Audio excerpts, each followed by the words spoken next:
ನಮಸ್ತೆ. ಇವತ್ತು ಸಿಂಘಮ್ ಅನ್ನೋ ಗೇಮ್ನ ಹೇಗೆ ಆಡೋದು ನೋಡೋಣ. ಈ ಗೇಮ್ ಆಡೋದಕ್ಕೆ ಒಂದು ಪೇಪರ್ ಮೇಲೆ ನೀವು ಈ ಥರ ಡ್ರಾಯಿಂಗ್ ಮಾಡ್ಬೋದು, ಇಲ್ಲಾಂದರೆ ಇದರದ್ದು ಪ್ರಿಂಟೌಟ್ ಸಹ ತೊಗೋಬೋದು. ಇದು 2 ಪ್ಲೇಯರ್ ಗೇಮ್.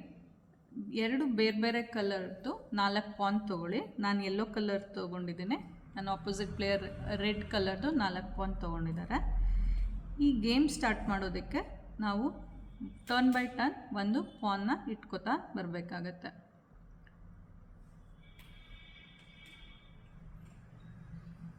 ಸೊ ನಾನು ಆಡ್ತಾ ಹೇಳ್ತೀನಿ ಹೇಗೆ ಈ ಗೇಮ್ನ ಕಂಟಿನ್ಯೂ ಮಾಡ್ಕೊಂಡು ಹೋಗೋದು ಅಂತ.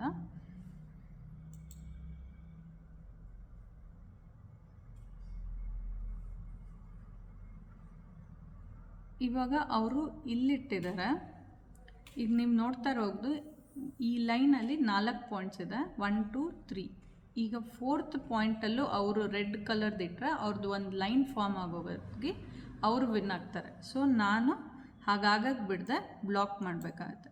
ಸೊ ಈ ಗೇಮಲ್ಲಿ ಯಾರು ಫಸ್ಟು ಒಂದು ಲೈನ್ ವಿತ್ 4 ಪಾಯಿಂಟ್ಸ್ ಫಾರ್ಮ್ ಮಾಡ್ತಾರೆ, ಈ ಥರ ಹಾರಿಜಾಂಟಲ್ ಇರ್ಬೋದು ಇಲ್ಲ ಡಯಾಗ್ನಲ್ ಆಗು, ಯಾರು ಫಸ್ಟ್ ಮಾಡ್ತಾರೆ ಅವರು ಗೇಮ್ನ ವಿನ್ ಆಗ್ತಾರೆ.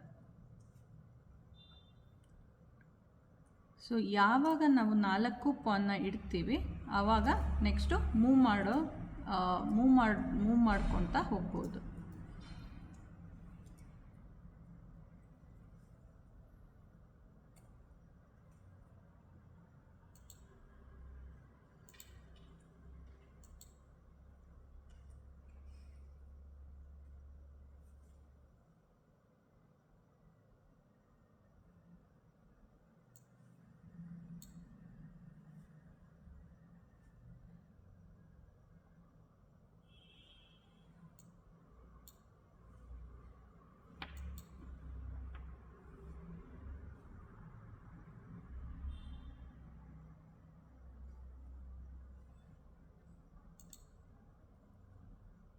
ಇವಾಗ ನಾನು ಈ ಲೈನ್ ವಿತ್ 4 ಪಾಯಿಂಟ್ಸ್ ಮಾಡಿರೋದ್ರಿಂದ ನಾನು ಈ ಗೇಮ್ ವಿನ್ ಆಗಿದ್ದೀನಿ. ಸೊ ನೀವು ನೋಡಿದ ಹಾಗೆ ಲೈನ್ ಯಾರು ಫಸ್ಟ್ ಫಾರ್ಮ್ ಮಾಡ್ತಾರೋ ಅವ್ರು ವಿನ್ ಆಗ್ತಾರೆ, ಇಲ್ಲ ಲೈನ್ ಫಾರ್ಮ್ ಮಾಡಿ ವಿನ್ ಆಗ್ಬೋದು, ಇಲ್ಲ ಆಪೋಸಿಟ್ ಪ್ಲೇಯರ್ದು ಎಲ್ಲ ಪಾಯಿಂಟ್ಸ್ನೂ ಬ್ಲಾಕ್ ಮಾಡಿ, ಅಂದರೆ ಅವ್ರ ಬಳಿ ಯಾವುದೇ ಮೂವ್ ಇರೋ ಹಾಗೆ ಮಾಡಿದಾಗ ಆವಾಗಲೂ ಸಹಿತ ನೀವು ವಿನ್ ಆಗ್ಬೋದು.